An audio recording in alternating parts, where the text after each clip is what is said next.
É com uma enorme satisfação que a gente está dando continuidade, né, e iniciando mais um episódio do Conexão Famílias Atípicas. Eu sempre tenho que olhar porque eu ainda não gravei, por incrível que pareça. Bom, vou começar fazendo o dever de casa. Eu sou Milva Campos, eu tenho 1,72 m, eu estou vestindo uma calça jeans clara, com uma camiseta preta e um casaco preto e branco de linha. Eu tenho cabelo castanho claro com algumas luzes. E eu estou aqui com Osana Francisco. Ela é terapeuta e fisioterapeuta. Ela é terapeuta ocupacional e fisioterapeuta. Olha que responsabilidade, Sim. né? Queria que você se apresentasse, fizesse sua autodescrição.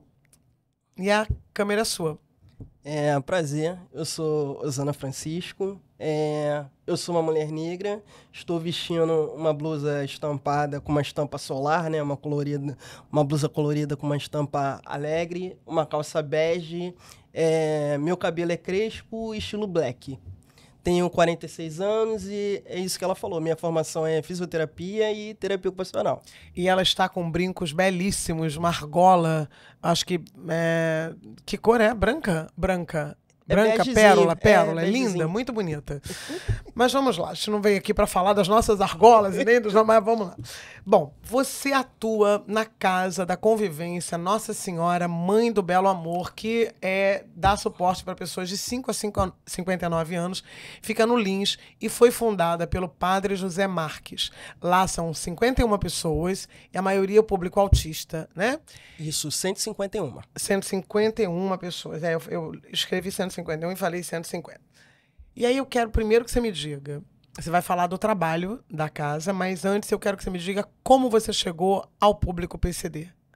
Cheguei há uns 20 e poucos anos atrás, isso denuncia um pouquinho a minha idade, né? Mas, comecei trabalhando numa outra instituição chamada IBRM, trabalhava com PCD, mas um outro tipo de público, um público com deficiência motora, pessoas com paralisia cerebral, né? Mielomeningocele, que são pessoas com deficiência, mas mielomeningocele. O que quer dizer? Porque as pessoas não entendem como eu não sei. Malformação do tubo neural, né? Falta do ácido fólico, que hoje em dia a ciência descobriu que consegue corrigir dessa forma. E quais são os sintomas? O que faz isso? Dificuldade para andar, né, para deambular. Às vezes pode ocorrer hidrocefalia associada, a cognição ela é prejudicada, não tem uma boa compreensão e precisa de um estímulo de toda uma equipe multidisciplinar. Por conta da ausência do ácido fólico? Sim, sim. Então isso hoje consegue ser detectado antes da criança nascer e a mãe começa a ser abastecida com essa ausência do ácido? Sim, normalmente hoje, quando uma mulher quer engravidar, ela vai ao ginecologista, né? Quando tá uma gravidez planejada, ela vai antes, toma o ácido fólico, toma algumas vitaminas para poder isso não ocorrer. Ok, e aí você chegou, eu te interrompi, como você chegou ao público PCD? Você começou a trabalhar, né, nessa IBRM. Ok, e aí? É extinto hoje em dia no Andaraí, no bairro do Andaraí. Uhum. E eu trabalhava na estimulação precoce, que é com crianças, né, que nascem com deficiência e precisam de estimulação, ou deficiência ou atraso, né? Às vezes nem sempre é detectado deficiência, às vezes é um atraso, né, motor. Então, precisa de estimular para a gente poder seguir os marcos, né? Os tempos de engatinhar, caminhar, tudo no tempo correto. Estou falando assim para que as pessoas leigas também entendam o que está sendo dito, né? E trabalhava com crianças e com adultos nesse outro instituto. E lá você atuava como fisioterapeuta? Terapeuta já como terapeuta ocupacional. E o trabalho da Casa da Convivência Nossa Senhora Mãe do Belo Amor? O que essa casa faz? Qual é a linha da casa? Então, a casa ela foi criada para trabalhar com pessoas com deficiência. O objetivo dela desde o início foi esse. Quando o padre comprou a casa no Lins, ele derrubou e construiu um prédio com acessibilidade, com elevador, com rampa. Ela desde o início, desde a fundação, ela tem esse objetivo. E o nosso objetivo principal como equipe, que a gente tem uma equipe multidisciplinar, é trabalhar a autonomia, a independência e trabalhar a socialização, né? Que é importante para a pessoa com deficiência. Acho que esse é o nosso principal papel. E como na Casa da Convivência. Como é feito essa... Porque para que as pessoas entendam, né? Isso aqui eu já falei aqui. Eu queria que você explicasse para as pessoas, porque eu sempre parto do princípio de que aquilo que eu não entendo, o outro também pode não entender. Eu falei, gente, o que a terapia ocupacional faz? E ela me disse uma coisa que é muito legal, gente. O terapeuta ocupacional, ele tem que ter uma graduação. Então, eu queria que você falasse qual a função do terapeuta ocupacional e qual a importância dentro desse nicho. Tá. Realmente, a terapia ocupacional é uma graduação de 4 anos, né? A gente é ligado a um conselho, que é o CREFITO, que é o mesmo conselho de fisioterapia. Por isso que é CREFITO, né? Fisioterapia e terapia ocupacional. A gente aqui, especificamente, a gente está falando de um nicho, né?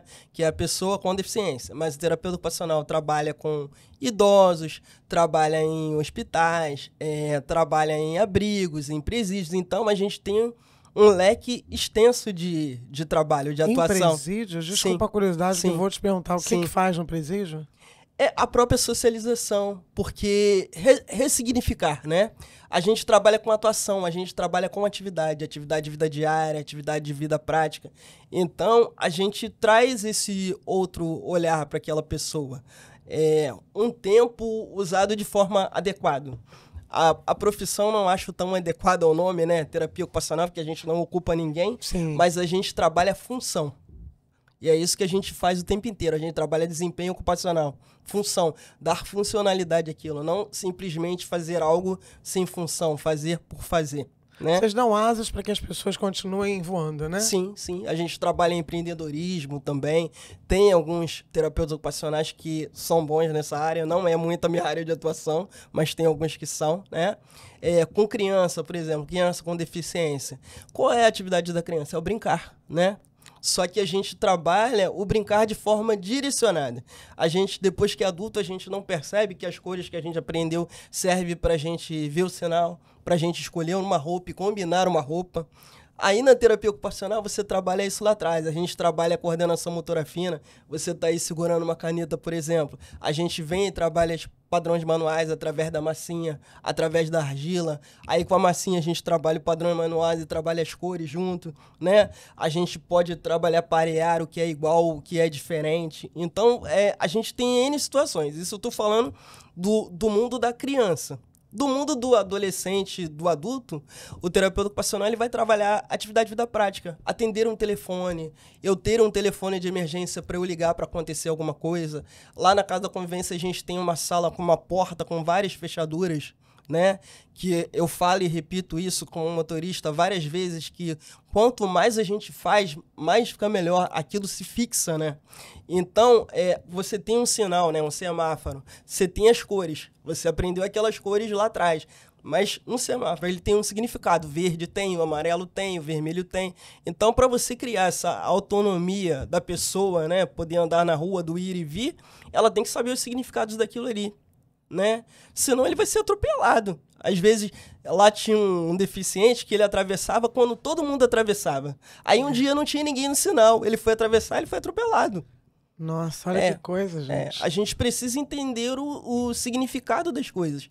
Então, assim, de um modo prático, o terapeuta ocupacional trabalha isso. A gente trabalha com oficinas de culinária, com bolo. Aí, através dali, a gente trabalha a quantidade. E as portas, que eu fiquei curiosa? A porta? Várias portas. Não, é uma porta com várias fechaduras. Várias fechaduras. Então, essas várias fechaduras pra gente treinar como abre, como fecha. Tudo em prol da autonomia e da funcionalidade. Que os pais, os responsáveis, o cuidador, né, de modo geral. Tô falando pais, mas são responsáveis, são cuidadores que às vezes é tia, é uma avó.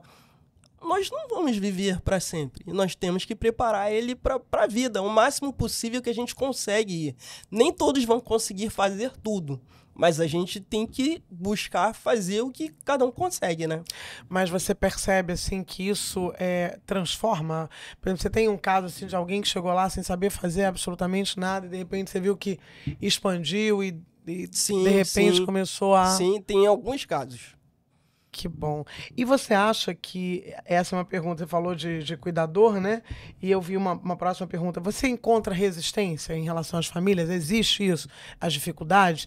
Não sei se as pessoas às vezes ficam meio com medo, porque nós somos protetores, né? Então, fala disso. Sim, existe. É o meu bebê, né?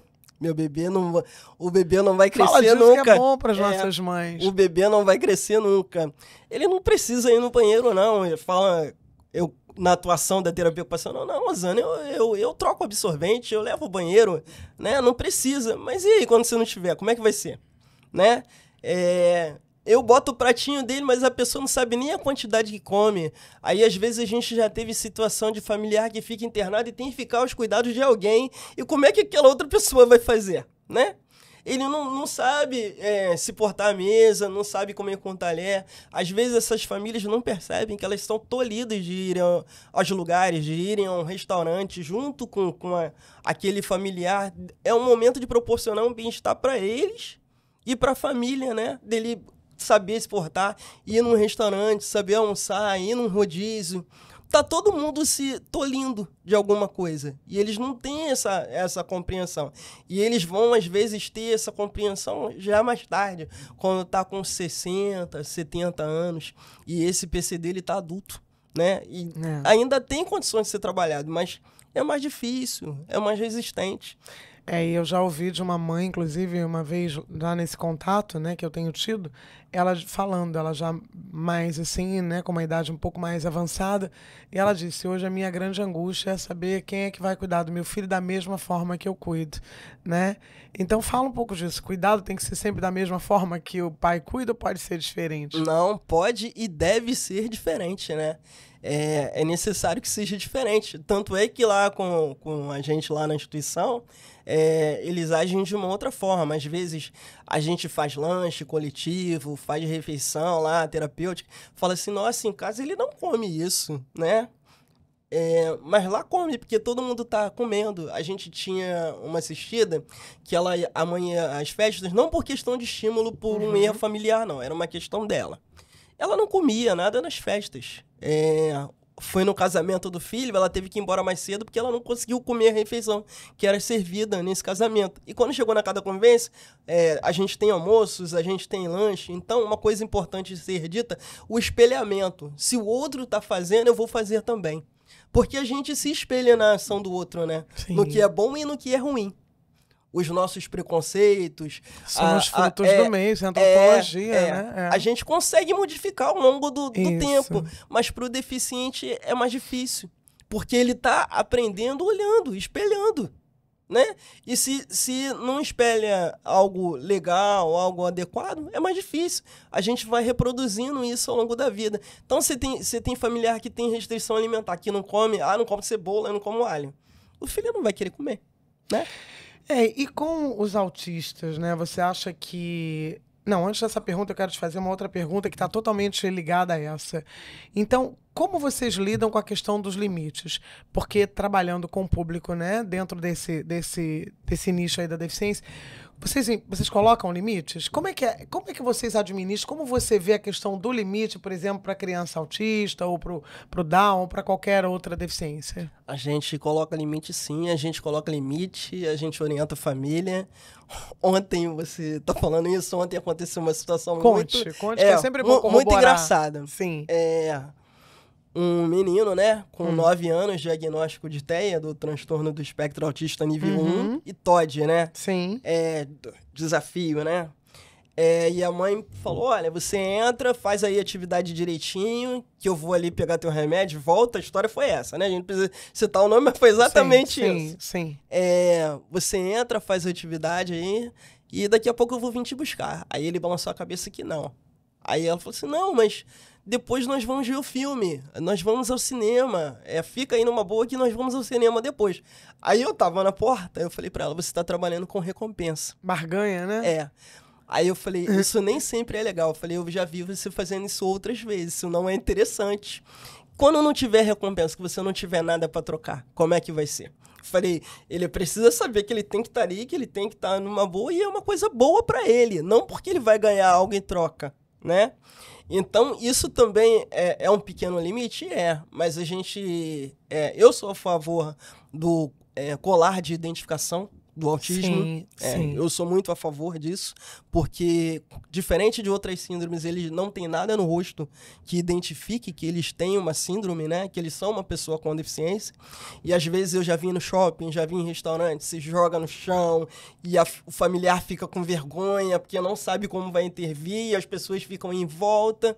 Eu acho que o colar ajuda. E ajuda também a você impor o limite, né? E dizer que não pode. É até ali, ó, não dá. Eles entendem? Você acha que eles assimilam? Porque eu sempre ouvi, né, os psicopedagogos dizerem que todos nós precisamos de não, né? Porque o não, ele é tão saudável quanto o sim, Sim. né? E o não é amor também. Sim, sim. E aí eu pergunto, vocês que lidam, porque eu não tenho essa vivência, nem muito menos essa propriedade. Você acha que tranquilo para eles? Eles recebem bem e... Normalmente no início não recebe bem, mas eles entendem e eles compreendem e eles sabem, como uma criança dita normal, né? Eles sabem o que eles podem fazer e com quem eles podem fazer. Tem coisas que eles fazem com os responsáveis e não fazem com a gente. Entendi. Então, a atuação responsável, então você pode mandar um recadinho aí para as mães, que dá da importância dos limites. Pode falar. Sim, é muito importante o limite, porque assim, eles vão crescer, não vão ser criança para sempre, né? O corpo vai se modificar, a força vai se modificar. E para que eles tenham um atendimento adequado nas escolas, possam frequentar ambientes como igrejas, supermercados, restaurantes, que são os ambientes sociais, né? Instituição, e que a gente possa ter um atendimento adequado. O nosso atendimento na Casa da Convivência, por exemplo, ele é um atendimento em grupo. Para que você consiga estar em grupo, você tem que estar bem, né? Se for agressivo, se morder, chutar, bater, a gente não consegue trabalhar. Porque coloca em risco a vida deles, a vida do terapeuta, né? E a vida do outro. Então, a gente cuida de todo mundo, né? A gente precisa ter esse olhar. E aí, eu queria... Você disse para mim que você acredita que os direitos precisam ser ampliados. Você falou, os direitos precisam ser ampliados. De quais direitos você fala? Eu acho que o direito de estar num local de forma adequada, de estar numa escola, né, e ter uma educação de excelência, de qualidade, dos professores estarem mais preparados, que os próprios professores sentem falta disso, né, dos ambientes estarem mais preparados para ele, do direito de...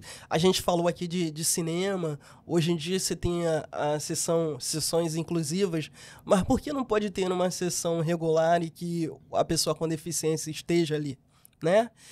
E da população entender, saber quais são as dificuldades, quais são as diferenças, né? Eu acho que já se aprendeu muito, já se entendeu muito, mas a gente ainda tem um longo caminho a percorrer. E aí, quando você fala que a gente tem um longo caminho a percorrer, eu disse uma frase para você, né? E deixa eu procurar aqui, porque a gente fala tantas coisas e acaba esquecendo, né?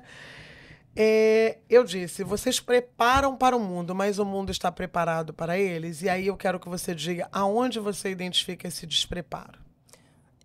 Eu acho que o despreparo, ele acontece na primeira sociedade, que é a família, né? Fala. Pode falar, fique à vontade. A nossa sociedade, o nosso primeiro contato com a sociedade é a nossa família, né? E ali já se inicia o despreparo. Aí a gente vem com o despreparo dali, aí a gente vai para o colégio e a gente acha que o colégio tem que dar condições, subsídios que às vezes nem necessariamente é do colégio. Aí vai para instituições de tratamento ou para a clínica, acha que tem que dar uma disciplina, uma coisa que às vezes é questão familiar.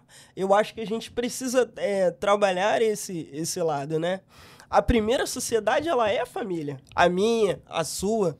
O nosso primeiro contato, ele foi contato familiar. A gente traz uma bagagem de lá, né? É a nossa primeira sociedade. A gente vai elaborando, vai trazendo outras coisas ao longo da vida, né? Vai se construindo.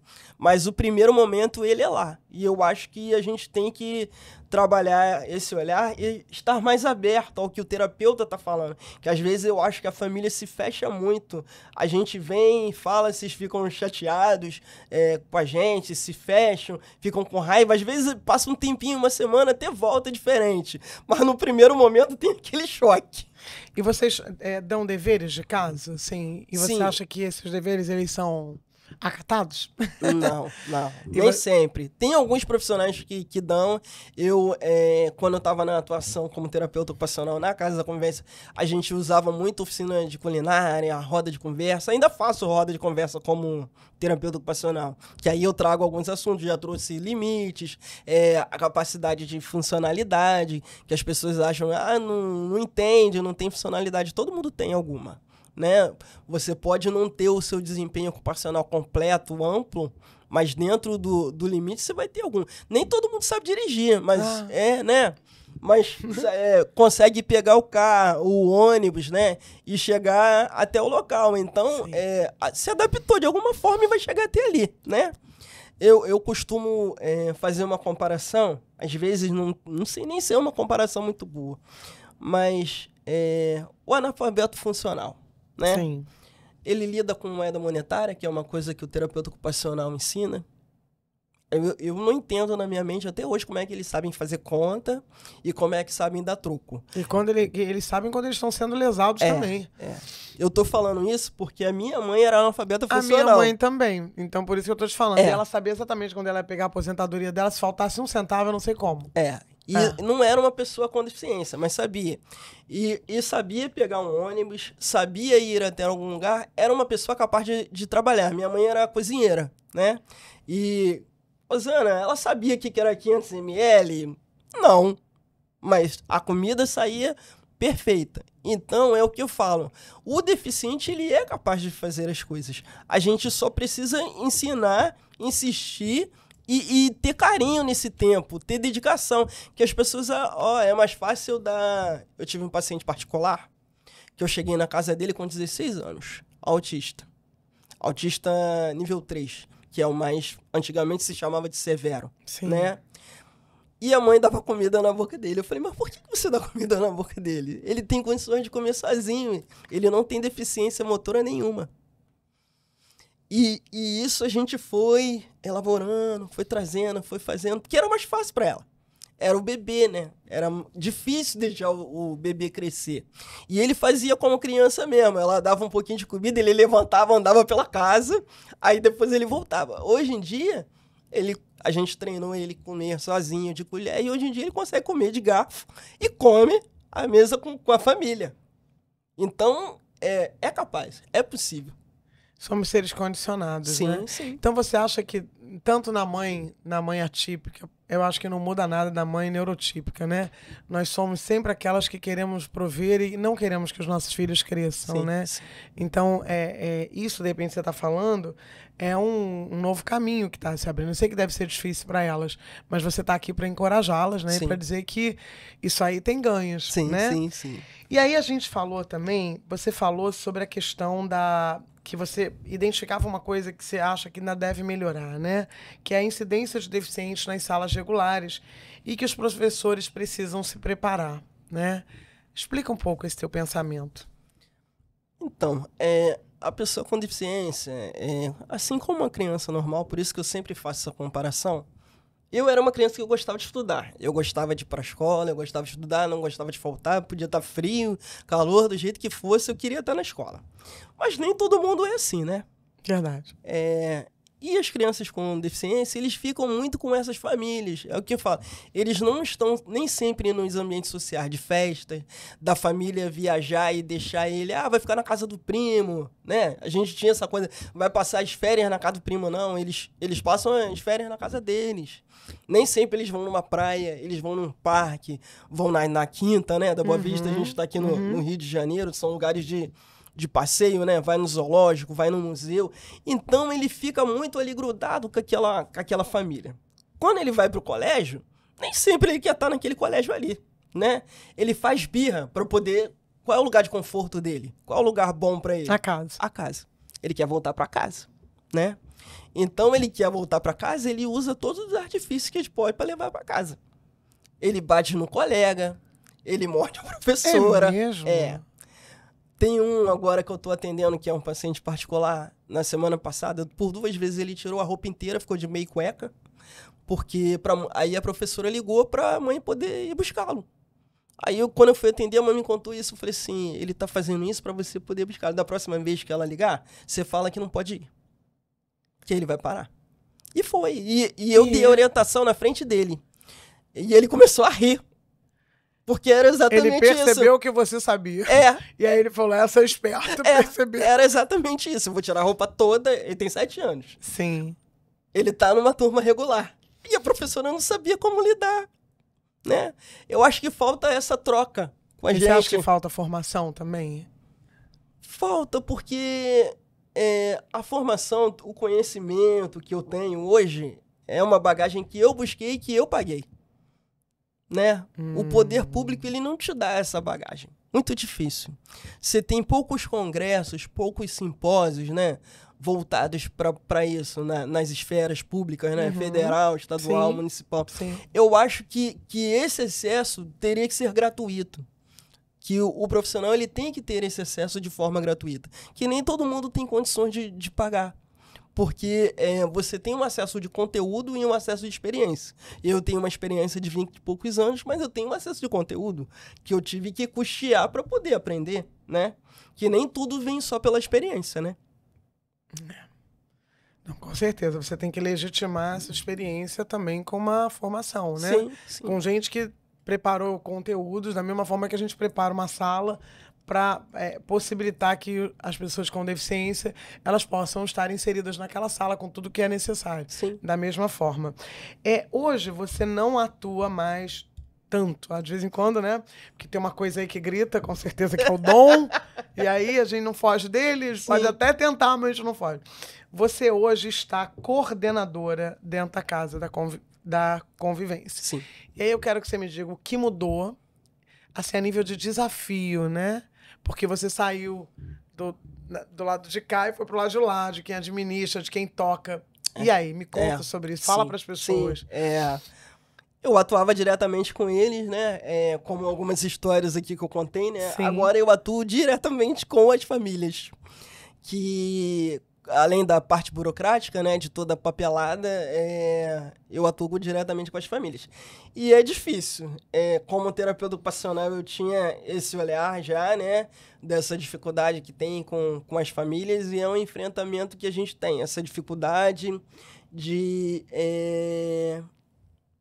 essa parte, né, de compreensão. Às vezes eles não têm uma compreensão adequada. E a gente, lá na Casa da Convivência, nós procuramos ser sempre muito próximos, né? Trazer sempre muito... eles para nós. A gente tem um cafezinho lá, eles chegam e falam, pode ir ali tomar um cafezinho, né? Eu tenho um telefone do WhatsApp que eles falam comigo. Eu vim pra cá hoje, eles estavam falando alguns assuntos comigo. Eu sou uma pessoa acessível, porque a interpretação ela é muito, né, empírica, né, de cada um deles, da equipe. Às vezes a equipe vem e se reporta a mim, Osana, falaram tal coisa, aí eu chego lá perto daquele familiar para falar e tal, mas eu acho que a dificuldade ela sempre tá em torno da mesma coisa, ao mesmo redor. Todas essas dificuldades que a gente tá falando, esse olhar do deficiente, a capacidade do deficiente. E uma coisa que é importante, que há anos atrás, quando eu comecei, instituições para um deficiente eram lugares de depósito, né? Se colocava o deficiente lá... Para afastar ele do olhar, né, da sociedade. Se colocava lá... E era um tempo que essa família tinha para ir fazer suas coisas e o deficiente estava lá naquele tempo, lá dentro da instituição. Uma coisa que eu falo lá dentro da Casa da Convivência, e eu acho que todas as instituições hoje em dia também, que fazem parte dessa rede, que são parceiras, o nosso trabalho é junto com as famílias. Nós não funcionamos sem as famílias. Por isso que é importante a parceria da família. A gente não proíbe as famílias de estarem dentro das instituições. Entendeu? A gente sabe que ali é um momento que eles vão ao mercado, vão no médico, vão resolver algumas coisas, mas eles têm que ser parceiro nosso, porque se não tiver continuidade do nosso trabalho em casa, nada funciona. Eu gosto muito desse nome, rede de apoio, né? Porque a gente conversando, você falou assim que a realidade das mães solos, né? De mães que acabam tendo seus filhos, né? E eles nascem dentro de toda essa logística, as grandes demandas, e elas ficam sozinhas. E que elas são não só abandonadas muitas vezes pelos seus maridos, seus parceiros, parceiras, mas também pelas famílias, pelos amigos, né? Então, essa rede de apoio, eu acho que talvez seja isso que você esteja querendo dizer, né?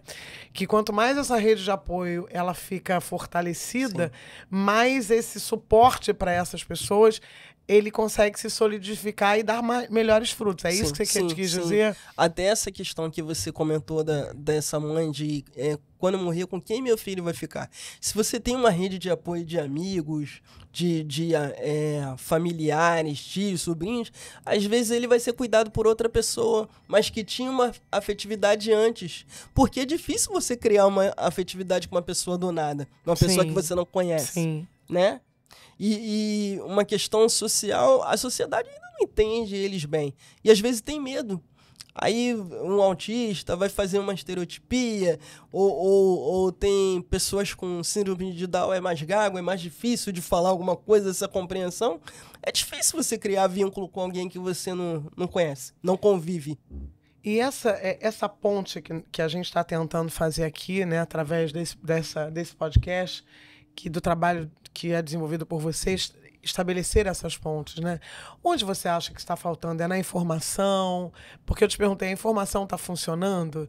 Né? Mas, assim, eu acho que tão poucas pessoas sabem da existência da quantidade de PCDs que existe no mundo inteiro. E por que, né, esse fosso? Onde é que, né, isso não aconteceu? O que você percebe nisso? Eu acho que a informação ainda não está funcionando, essa visibilidade ainda não acontece. Eu vejo mudança ao longo dos anos, eu vejo essa mudança acontecendo. Eu, como uma mulher negra, eu vejo mudança. Hoje em dia, a gente vê propagandas com bebês negros de fralda, né? Produtos para pessoa com cabelo negro. A gente vê bebê com síndrome de Down, né? Com fralda que antigamente não tinha. Essa mudança ela já ocorreu porque esse público está aí. Eles também compram, né? Através da propaganda também, a gente traz o que está aí, o que está em alta, né? Mas eu acho que as novelas, que é um lugar que é de muita informação, eu acho que pode trazer mais informação, tem trago, de alguma forma, que já falou de algumas deficiências, né? Ou adquiridas ou não, mas eu acho que tem que trazer mais luz, né, a essa fala. Tem que falar mais de forma mais apropriada e mais aprofundada. E mais aberta também. Por exemplo, teve uma novela que abordou uma relação entre uma menina que tinha uma deficiência, agora eu não lembro qual era, e ela acaba se apaixonando, casa, é muito interessante. E aí eu vou te falar, porque a gente tem trazido esse tema algumas vezes, né? Antes de falar da importância das instituições, a questão dos namoros. Porque essas pessoas também amam, elas sentem desejo, elas têm hormônios. Acredito, eu já conversei com algumas pessoas que me dizem isso. Isso não é impressão minha, não. É o que me trazem. Eu sou apenas uma portadora daquilo que eu escuto. Como é que é isso? Rola lá? Como é que é isso? E como é que vocês administram essas questões? Sim, lá tem casais. Lá e deve ser muito legal. Tem sim. É interessante. A gente brinca com eles. Lá tem casais tem um casal que são noivos, né? A família leva para passear. Teve uma situação agora no Dia dos Namorados, teve um casal, a mãe dela levou eles para passear, levou no cinema, levou para jantar, e ela chegou lá toda feliz, falando que ganhou um presente. Ganhou um presente dele do Dia dos Namorados. Eles têm essa questão de afetividade, eles são muito amorosos, eles gostam muito de beijar, de abraçar, né? E é um lugar bem legal, lá tem sim. E eu acho que é legal porque eles nos ensinam, né? Esse que é o legal. Porque é uma forma tão genuína de amor, tão interessante, né? Sim. E você acha que as famílias têm resistência quando pinta essa coisa? Meu filho tá afim de uma menina. Como é que acontece tem isso? Tem sim. Tem essa dificuldade. Tem algumas famílias que fala para as pessoas. O que você acha? Como é que as pessoas... O que você acha na tua experiência? Porque eu não posso falar nada, mas você pode. Tem algumas famílias que tem, a gente chama... A gente conversa, a gente acha como algo natural. Teve uma menina lá que foi casada, né? E ela não era casada com PCD, não. Ele não era uma pessoa com deficiência. E a gente acha que é possível, que é natural. Assim como a gente acha que trabalhar, fazer tudo, fazer comida, ter profissão, a gente acha que tudo é possível. Só precisa ser trabalhado e ser estimulado. E você acha que todas as pessoas estão aptas a lidarem com os PCDs? Ou também é um dom? você me fez uma pergunta aí agora, Capciosa. acho que é dom também. Mas eu acho que, assim, se você tiver disposto, né? Sim. Se você quiser, você se capacitar, porque precisa se capacitar, não é só o Sim. dom. Sim. Ah, eu quero muito, mas eu não sei fazer nada, né? Sim. Então, você precisa se capacitar e ter carinho. Aí que vem o dom, né? Sim. Tem gente que não sabe de nada, mas aprende. É o amor, né? O amor faz a diferença sim, em sim, tudo. sim. E o trabalho das instituições? Porque as instituições são exatamente assim, formada, né, por pessoas que tiveram esse desejo. Talvez muitas delas nem soubessem que algum dia iriam lidar com esse público, mas se abriram. E aí, como você vê o trabalho dessas instituições e você percebe que essas instituições têm grandes dificuldades no seu dia a dia? Tem. Eu acho que a maior dificuldade das instituições, né, são eu acho que de terceiro setor, né, Sim. Sem fins lucrativos, né, não pode cobrar, né, para poder prestar aquele atendimento. E é um atendimento com uma equipe multidisciplinar. São profissionais de várias áreas para poder tratar o indivíduo. Com o indivíduo, eu sou terapeuta ocupacional, mas eu não faço, né, uma andorinha não faz verão, né? Sim. Uma pessoa com deficiência, ela atendida só por mim, ela não vai chegar a um lugar de sucesso. Ela precisa de um pedagogo, de um professor de teatro, professor de capoeira, de informática, essa Você situação. falou que lá tem até natação, tem uma piscina lá, não é? Tem piscina. A gente tem um trabalho lúdico na piscina. Sim, Não exatamente natação, sim. mas a gente tem capoeira, tem educação física, tem teatro. O teatro, inclusive, a gente vai entrevistar um jovem que está tá dentro de uma universidade que tem, né, tá dentro do espectro autista e que passou por vocês, Sim. que é o Cleiton. E você falou que a partir do teatro ele deu uma desenvolvida, Sim, né? E sim. começou a ter essa inclinação a se projetar em público. Sim, Aconteceu? sim, Foi isso? Sim, ele fez alguns personagens que eram personagens principais, né? Que tinham muita fala, né? Então tem que decorar, né? E aquilo repetir várias vezes, porque você erra e você volta, né? É a questão de trabalhar, né? Essa Sim. dificuldade, esse limite, que é difícil para a pessoa que tem o transtorno do espectro autista. Esperar o tempo do outro, porque você tá num teatro, você tá num coletivo, né? Não era uma peça solo, que era só ele, né? Era uma peça com outros PCDs, cada um com suas Sim. limitações. Então, é isso. E em relação aos recursos, a gente tem essa questão dessa dificuldade mesmo, né? A gente recebe recursos, recebe doações espontâneas, a Casa da Convivência, como outras instituições. A gente participa de editais privados, editais públicos, e é dessa forma que a gente se mantém. Bom, então eu vou anotar aqui uma frase que você falou, mas antes eu quero falar, porque o tempo da gente está ficando um pouco restrito, eu queria que você falasse um pouquinho sobre um trabalho bonito que você está falando. Não precisa falar assim muito, mas você está iniciando um projeto que eu achei muito legal. O Mário falou que a gente podia falar. Eu queria que você desse o contato, alguma coisa, que eu acho que a nossa obrigação é essa, né? Divulgar o que é bom. Acho que essa é a grande preocupação da FEBEX, esse é o mote da FEBEX. Aproximar e mostrar o trabalho dessas instituições, das pessoas que estão aí brigando para fazer com que essas pessoas sejam incluídas, sejam bem tratadas, bem cuidadas e também que sejam exploradas dentro dos seus potenciais, porque eles têm muitos. Então, você está com um projeto, né, lá no Complexo Alemão, com fisioterapia? Equipe multidisciplinar. Tá. E quem quiser conhecer o projeto, fala aí o nome e dá um lugar aí para falar. O nosso Instagram é Espaço Teramult com TH. A equipe é uma equipe multidisciplinar e a gente está com valores populares lá para atender pessoas com deficiência. E aí quem quiser tem Instagram? Tem. O Instagram é Teramult com TH. Teramult com TH. THERA Multi. Isso. Então, quem quiser conhecer, que eu acho que a gente tem que dar valor a quem está fazendo coisa valorosa, né? Isso é muito importante. Aí, eu sempre peço para que as pessoas deixem uma mensagem aqui. Eu não sei se você quer falar mais alguma coisa, acho que dentro do que a gente falou. Fala sobre, antes da gente terminar, você falou sobre o milagre de Annie Sullivan. O que você, para de repente, você acha que seria legal as pessoas verem? Sim, eu utilizo muito esse filme em roda de conversa.